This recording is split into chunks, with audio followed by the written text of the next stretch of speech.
Здравейте, драги зрители! Днес ще ви покажа как да снимаме клип, съответно от телефон. Влизаме в Google Play. Аз наскоро си го изтеглих в приложението Recordable.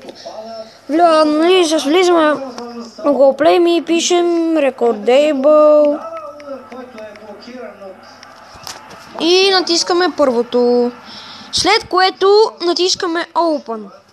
Отваряме го, след това трябва да инсталираме някои допълнителни приложения към това приложение, за да може да снимаме.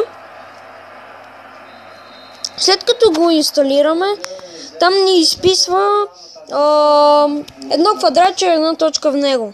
Ето както ми е тук отгоре, както виждате, ето тук при настройките. Това ще е от мен.